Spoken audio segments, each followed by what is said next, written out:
Ceux qui ont beaucoup de mouches chez eux, des tas de mouches, parfois c'est dégueulasse, mais il faut en parler. C'est très dangereux.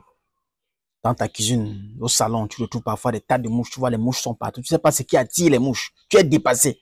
Tu as versé tu sais pas, les désinfectants, tout ce qui a trait à chasser. Mais les mouches sont toujours là. Mais comprends que ces mouches sont d'un ordre spirituel. Ces mouches sont d'un ordre spirituel. Ce n'est pas une affaire de désinfectants et compagnie. Alors, la question que j'aimerais d'abord faire comprendre aux gens, c'est que les mouches dans la vraie vie courent après quoi? Des choses débiles, des choses, je veux dire quoi, déjà en décomposition. Genre des cadavres, les selles, les endroits arides, les milieux bizarres, avec des moisissures. C'est là où les mouches aiment.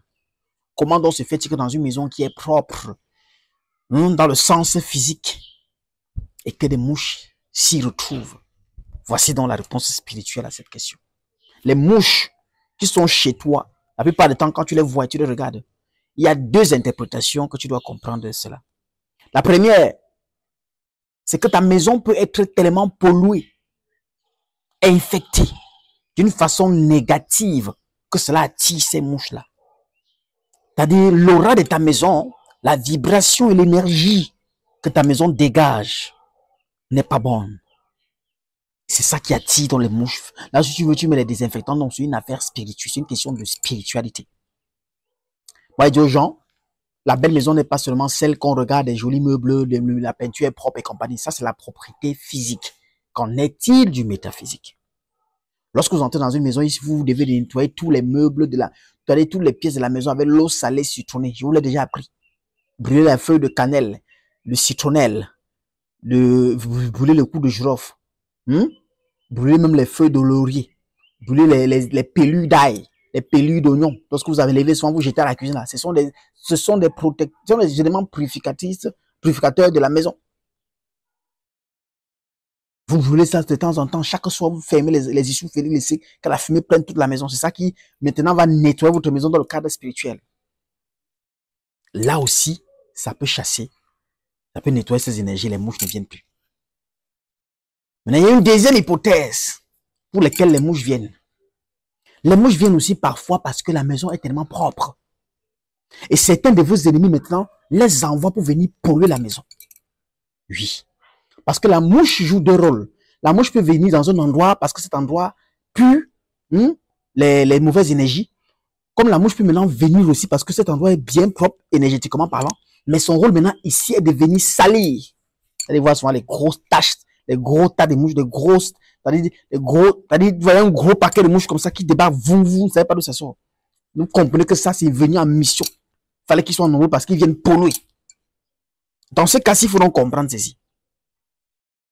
Les mouches, j'avais remarqué souvent que quelqu'un boire un verre. Lorsque la mouche tombe dedans, les anciens disaient quoi? Il faut verser, il ne faut plus continuer à boire.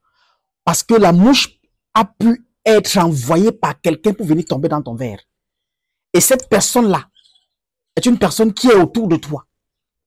Il y a des gens maléfiques qui se déplacent avec les différentes formes de vampirisme. Il te piège depuis. Il n'a pas pu t'avoir. Voilà, aujourd'hui, il te croise dans un restaurant, dans un snack, dans une cave, dans un endroit public. Tu es en train de prendre un verre. Lui, assis à distance, étant vampire, voilà qu'il a mandaté directement une mouche avec un poison dans le ventre de la mouche. Puis lorsque la mouche vient tomber dans ton verre, c'est fini. C'est pour ça que les anciens disaient, si la mouche tombe dans le verre, tu faut verser. Ce sont des connotations spirituelles. Vous voyez un peu? Maintenant, c'est la même façon maintenant que les gens peuvent donc aussi envoyer la mouche avec des poisons au vent de venir polluer votre maison d'une façon négative. Dans ce cas-ci, maintenant, c'est un combat qu'il faut effectuer. Oui. Il faut chercher l'eau de l'ail. Vous prenez l'ail. Moi, je vous donne des choses, des éléments naturels à la maison. Vous prenez l'ail, vous écrasez, vous estimez une bonne quantité. Vous écrasez peut-être avec un peu d'eau, vous estipez cette eau de l'ail là. Vous mettez dans les entrées de la porte, le liquide, vous mettez le liquide dans les entrées de la porte, dans les petits coins des fenêtres, un peu dans la douche, en bas de votre lit. Vous continuez à faire d'autres types de purification de la maison dont j'ai dit tout à l'heure, à savoir brûler les feuilles de laurier, de citronnelle et compagnie, laver le sol, nettoyer les meubles et compagnie. Vous assurez que dans les coins de votre maison, il y a un peu de sel, parfois avec une gousse d'ail dans tous les angles. Je suis allé jusqu'à donner certaines méditations ou alors certaines méthode de purification de la maison qui consiste à prendre un bocal, mettre à l'intérieur de l'eau, un peu d'eau, un citron, 7 coups de girofle, 7 gousses d'ail et 2 feux. J'ai donné tellement de choses, vous déposez les angles de la maison que vous allez changer après 7 jours. Donc, il y a autant de choses comme ça que j'ai déjà partagées. Et si vous négligez ça, c'est que vous ne comprenez pas l'ampleur de la chose dans laquelle vous vous trouvez. Les secrets sont autant remplis ainsi. Mais comme je le dis tout le temps, on ne pourra tout dire dans une vidéo. Retrouvez-moi donc ce 30 août à Paris. Oui, à Paris, à l'hôtel Renaissance, Paris La Défense. 15h-20h. Conférence intense sur le thème de comment réussir à l'étranger. Les codes. Dans cette code de comment réussir à l'étranger, je vous explique tous les domaines. Financier, amoureux, familial, spirituel, amical, professionnel, tout. Je vous décortique tous ces plans-là. Comment est-ce que vous allez faire pour vous en sortir étant à l'étranger? Oui. Une seule date. 30 août 2025. Paris, Hôtel La Défense. Vous allez voir le numéro de réservation, c'est le plus 237 651 63 43 07. Vous écrivez sur WhatsApp, vous dites que vous venez pour la réservation de la conférence. Les places sont très limitées. Là, il doit le dire, c'est pas le mensonge. Lorsque vous avez fait votre réservation, on se retrouve. Moi-même, je serai en face. Questions posées, on va s'entretenir. Étant là-bas sur place maintenant, vous allez avoir la possibilité de découvrir l'immense culture africaine qu'on vous a tant cachée. Le Minendia, allume ton cerveau. À très bientôt. Merci beaucoup.